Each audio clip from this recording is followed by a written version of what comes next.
तो प्यारे बच्चों, हमारा प्रसंग चल रहा था। जैसे ही उज्जैनी का नाम आता है तो उज्जैनी नगरी का नाम लेते ही राजा उदयन को वासवदत्ता की याद ताज़ा हो जाती है।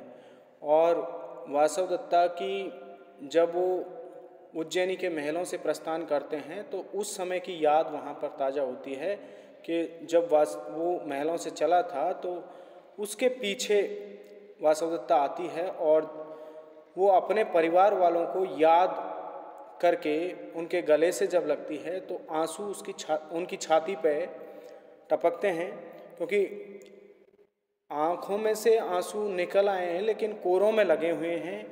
और उनको राजा उदयन की छाती पे गिराती हुई उस राजकुमारी वासवदत्ता को मैं इस रूप में याद करता हूँ।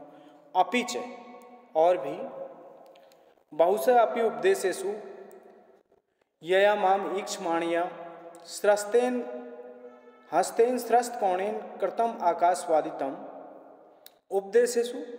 उपदेशेषु का मतलब यहाँ पर यह है कि जब राजा उदयन वासवदत्ता को वीणा बजाना सिखा रहे थे तो इस वीणा बजाना सिखाने के बीच में माम ईक्षमाणिया, वो मेरी तरफ देखती थी। राजा कहता है कि वो मेरी तरफ देखती थी।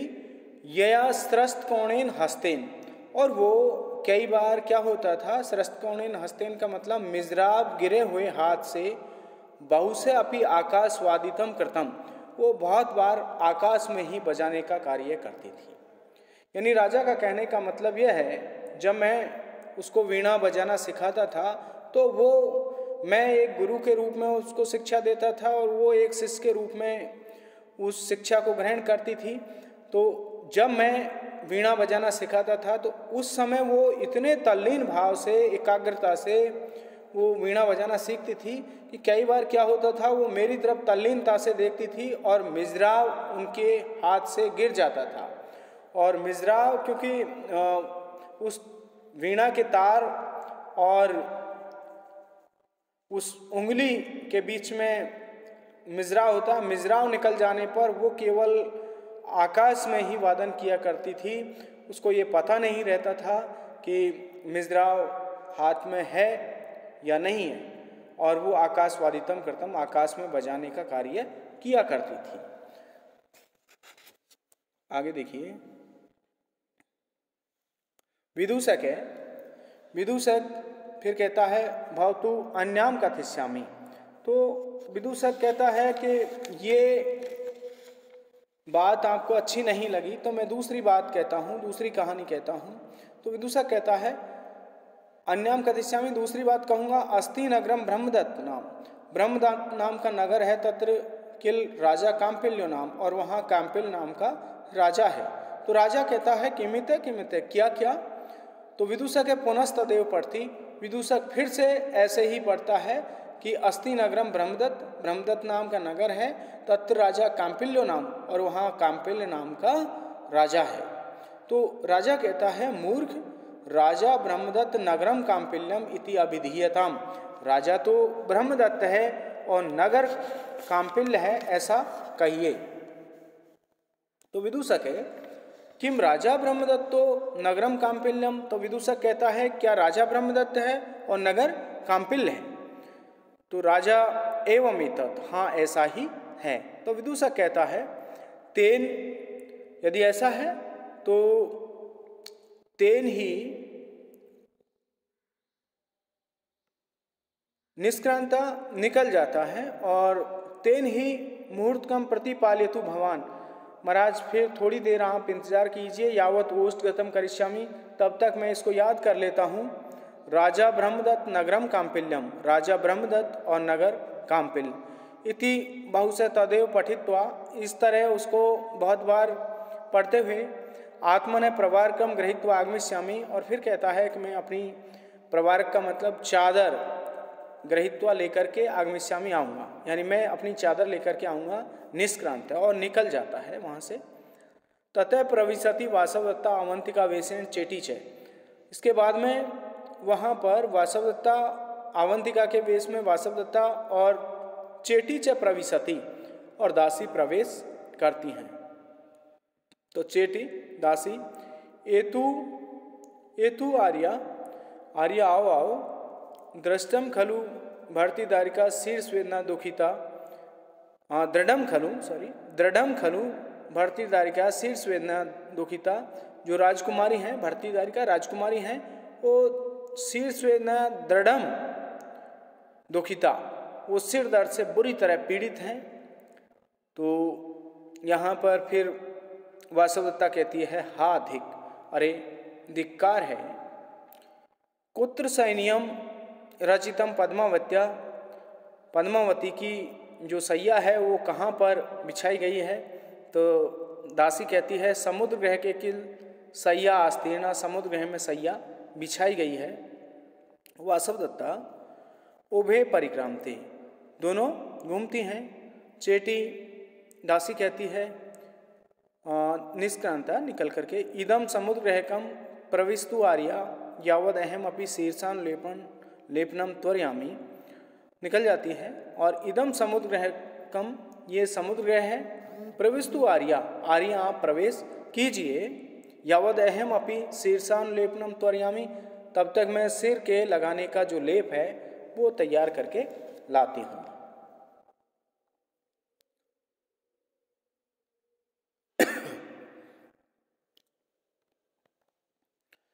वासवदत्ता अब शयनम नाट्यति, वासवदत्ता सोने का नाटक करती है।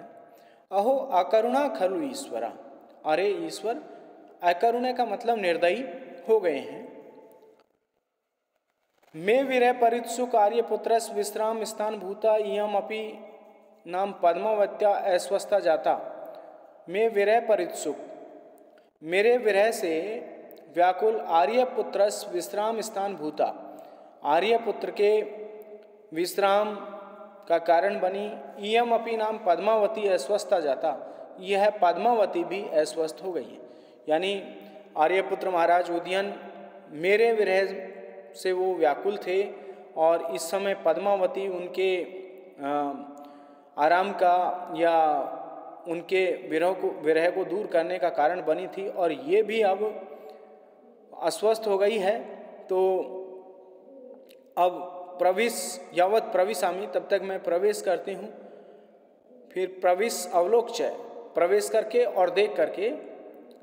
अहो परिजनस प्रमादे, परिजन का मतलब सेवक, प्रमाद का मतलब लापरवाही, अरे सेवक लोगों की लापरवाही। अस्वस्थाम पद्मावतीम केवलम दीप सहायाम कृत्वा परित्यजति, अस्वस्था पद्मावतीम, अस्वस्थ पद्मावती को केवल दीपक के सहारे करके परित्यजति, छोड़ दिया है।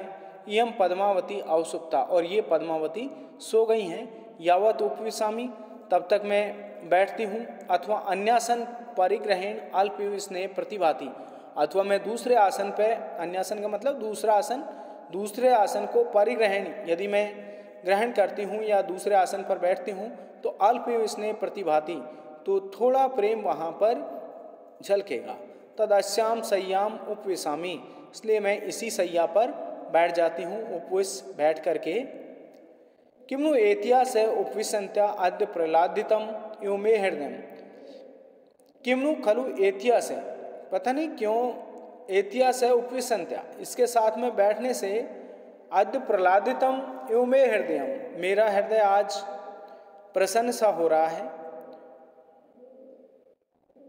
दृष्टिया सौभाग्य से अविच्छिन्न सुख निश्वासा, सौभाग्य से जो निश्वासा, जो श्वासें हैं, सांसें हैं, वो अविच्छिन्न, वो निर्बाध गति से चल रही हैं।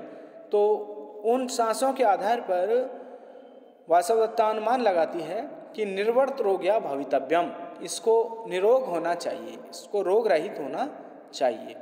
अथवा एक देश संविभागतया सैनियस, अथवा एक भाग में सोने से सूच्यति, ऐसा ये इशारा कर रही है कि माम आलिंगयति, मेरा आलिंगन करो। यावत सही से, तब तक मैं सोती हूँ। शयनम नाट्यति, और सोने का नाटक करती है। स्वप्नायते, फिर राजा को स्वप्न आता है। हा वासवदत्ते, राजा स्वप्नायते, राजा को स्वप्न आता है और वो कहता है हा वासवदत्ते, अरे वासवदत्ता। तो वासवदत्ता सहसा उठा है, क्योंकि वासवदत्ता ने राजा को पद्मावती समझ करके उसके बगल में वासवदत्ता लेट गई थी। तो यहाँ पर जैसे ही राजा को स्वप्न आता है और वो स्वप्न में कहता है हा वासवदत्ते, अरे वासवदत्ता, तो वासवदत्ता सहसा उठा है। तो वासवदत्ता अचानक उठ करके हम आर्यपुत्र न खलु पद्मावती, अरे ये तो महाराज उदयन है, न खलु पद्मावती, पद्मावती नहीं है। किमनु खलु दृष्टास्मि, क्या मुझे देख लिया गया है। महान खलु आर्य योगेंद्रायण प्रतिज्ञा भारो मम दर्शने निष्फल संवृतय, यदि ऐसा हो गया तो महान खलु आर्य योगेंद्रायण प्रतिज्ञा भारो, आर्य योगेंद्रायण की प्रतिज्ञा का जो भार है वो मम दर्शने निष्फल संवृत है, मेरे दर्शन के साथ वो निष्फल हो जाएगा। तो राजा हा अवंती राजपुत्री, अरे अवंती के राजा की राजकुमारी। वासवदत्ता दृष्टिया स्वप्नाए थे, वासवदत्ता कहती है कि सौभाग्य से स्वप्नाए थे खलु आर्यपुत्र, आर्यपुत्र स्वप्न ले रहे हैं। न अत्र कश्चित जन है, और यहाँ कोई व्यक्ति भी नहीं है। यावत मुहूर्तकम स्थित्वा दृष्टि हृदयम च तोष्यामि, यावत मुहूर्तकम स्थित्वा, मैं थोड़ी देर ठहर करके दृष्टिम हृदयम च तोष्यामि, दृष्टि और हृदय को मैं संतुष्ट कर लेती हूँ। तो यहाँ पर देखिए, जैसे ही उसको ये लगा कि यहाँ ये जो बिस्तर पे सो रही है वो पद्मावती ने होकर के राजा है, तो वो अचानक हड़बड़ाहट में खड़ी होती है, तो उसकी दृष्टि कांपने लगती है और हृदय उसका तेज गति से चलने लगता है। और जब उसको ये विश्वास हो गया कि राजा यहाँ पर सो रहे हैं और वो स्वप्न ले रहे हैं, तो वो अपनी जो दृष्टि है और हृदय है उसको वो संतुष्ट करना चाहती है, थोड़ी देर आराम करके वहाँ से निकलना चाहती है, क्योंकि घबराहट उसके अंतर्गत पैदा हो गई थी। तो अब देखिए, राजा हा प्रिय शिष्य देही में प्रतिवचनम, राजा कहता है हा प्रिय, स्वप्न में वो कहता है कि अरे प्यारी, हा प्रिय शिष्य, अरे प्रिय शिष्या, क्योंकि उसने उसको वीणा बजाना सिखाया था। प्रिय शब्द का संबोधन इसलिए करता है क्योंकि वो वासवदत्ता से बहुत अधिक प्रेम करता था, और शिष्या शब्द का प्रयोग इसलिए करता है राजा क्योंकि उसने उसको वीणा बजाना सिखाया था। तो उस समय राजा गुरु था और वासवदत्ता उसकी शिष्या थी। देही में प्रतिवचनम, मुझे जवाब दीजिए, उत्तर दीजिए। तो वासवदत्ता कहती है आलापामी भर्तृ आलापामी, स्वामी उत्तर देती हूँ, उत्तर देती हूँ। तो राजा किम कोपितासी, राजा कहता है क्या क्रुद्ध हो गई हो। तो वासवदत्ता नहीं दुखिता अस्मि, नहीं मैं दुखी हूँ। तो राजा कहता है यदि अकुपिता किमर्थम अनलंकृतासी, यदि आप क्रोधित नहीं हो तो आपने श्रृंगार क्यों नहीं किया है। तो वासवदत्ता कहती है इते परम किम, इससे और अधिक क्या हो सकता है।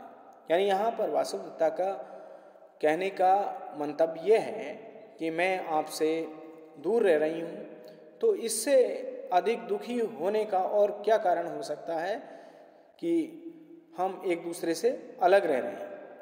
तो राजा कहता है कि विरचिकाम स्मरसी, क्या विरचिका को स्मरण कर रही हो। तो यहाँ पर देखिए, राजा विरचिका के बारे में कहता है क्या विरचिका को स्मरण कर रही हो। तो कथा सरित सागर के अनुसार विरचिका उदयन की एक प्रेमिका थी। एक बार भूल से उदयन ने वासवदत्ता को विरचिका नाम से संबोधित कर दिया था, जिस पर वह नाराज हो गई थी। तब राजा उदयन ने वासवदत्ता को पैर पकड़ करके मनाया था। तो ये एक दासी थी और इससे ये प्रेम राजा करता था। तो एक बार गलती से वासवदत्ता को विरचिका नाम से संबोधित कर दिया था। तो अब देखिए, वासवदत्ता सरोषम, वासवदत्ता रोषपूर्वक क्रोधपूर्वक आहा पे ही, अरे दूर हटो, यहा अपी विरचिका, यहाँ पर भी विरचिका, यानी स्वप्न में भी आप विरचिका का स्मरण कर रहे हो। तो राजा तेन ही विरचकार्थम भवती प्रसादयामि। यदि ऐसी बात है तो मैं विरचका के लिए आपको प्रसन्न कर लेता हूँ। हस्तौ प्रसारयति, और हाथों को फैलाता है। तो वासवदत्ता कहती है चिरम स्थितास्मि, थोड़ी देर में यहाँ ठहरती हूँ। को अपि माम पश्येत, कोई मुझे देख लेगा, इसलिए तद गमिष्यामि, इसलिए मैं यहाँ से जाऊँगी। अथवा सय्या प्रलंबित आर्यपुत्र हस्तम सैन्य आरोप गमिष्यामि, अथवा सय्या से लटके हुए, प्रलंबित का मतलब लटके हुए, आर्यपुत्र हस्तम, आर्यपुत्र महाराज उदयन के हाथ को सैन्य आरोप बिस्तर पर रख करके गमिष्यामि, जाऊंगी। यानी जैसे ही वो विरचका की बात महाराज उदयन करते हैं और विरचका के लिए मैं आपको प्रसन्न करता हूँ, तो हाथ फैलाता है। हाथ फैलाने पर राजा उदयन का एक हाथ पलंग से नीचे लटक जाता है। तो वहाँ पर देखिए वासवदत्ता इस कदर प्रेम करती है महाराज उदयन से कि राजा का जो बिस्तर से लटका हुआ हाथ है उसको उस स्थिति में छोड़ करके नहीं जाना चाहती है। तो वो कहती है कि मैं जाऊँ, यहाँ से जाऊँगी, लेकिन मैं इस हाथ को, लटके हुए हाथ को सैया पर रख कर के जाना चाहूँगी। तथा कृत्वा, और तो वो वैसा ही करती है और निष्क्रांता, और वहाँ से निकल जाती है। तो देखिए अब राजा सहसा उत्थाय, जैसे ही वो हाथ को ऊपर रखती है तो राजा अचानक खड़ा हो जाता है। और वासवदत्ते तिष्ठ तिष्ठ हाधिक, अब वासवदत्ता उसको संबोधित करते हुए कहता है, वासवदत्ता तिष्ठ तिष्ठ, ठहरो ठहरो, हाधिक, अरे धिक्कार है। निष्क्रमण ससंभ्रमेण द्वार पक्षेण ताड़ित ततो व्यक्तम न जानामि भूतार्थो अयम मनोरथ है।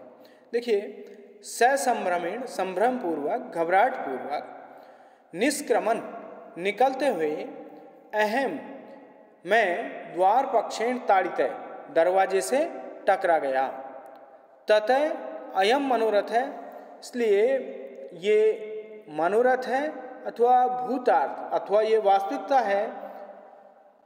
व्यक्तम न जानामि, ये मैं व्यक्त नहीं कर पा रहा हूँ, ये मैं नहीं जान पा रहा हूँ कि ये वास्तविकता थी अथवा ये मन की इच्छा थी। तो देखिए यहाँ पर जो राजा उदयन है वो जैसे ही वासवदत्ता ने उनका हाथ पलंग पर रखा है तो अचानक उनकी नींद टूट जाती है। और देखिए वो स्वप्न में भी वासवदत्ता को देख रहे हैं और जैसे ही उनकी नींद खुलती है तो सामने भी उनको वासवदत्ता दिखलाई पड़ती है। तो वो वासवदत्ता के पीछे भागते हैं और उनसे कहते हैं ठहरो ठहरो। तो जैसे ही निकलते हैं कमरे से बाहर तो वो घबराहट पूर्वक निकलते हुए अचानक द्वार पक्षेण ताड़ते, दरवाजे से टकरा करके गिर जाते हैं। अब ये जो घटना घटित हुई है इसके बारे में राजा कहता है, महाराज उदयन कहते हैं कि ये मन की इच्छा थी, ये मन की इच्छा थी अथवा भूतार्थ, भूतार्थ का मतलब वास्तविक घटना थी। इयम व्यक्तम न जानामि, ये मैं नहीं जानता हूँ, इसको मैं प्रकट नहीं कर पा रहा हूँ।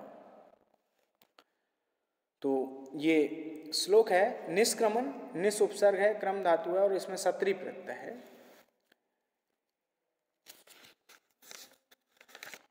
मनोरथ है, मन से रथ है, इसमें वही षष्ठी तत्पुरुष है, मनोरथ है।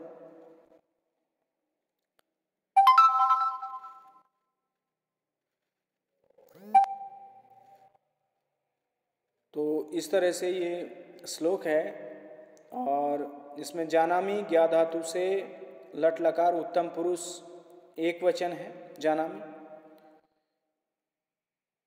भूतार्थ भूतस्थ अर्थ है, वही षष्ठी तत्पुरुष हो जाएगा। मनोरथ है, मन से रथ है। तो ये इसकी व्याकरणात्मक टिप्पणियां हैं। धन्यवाद।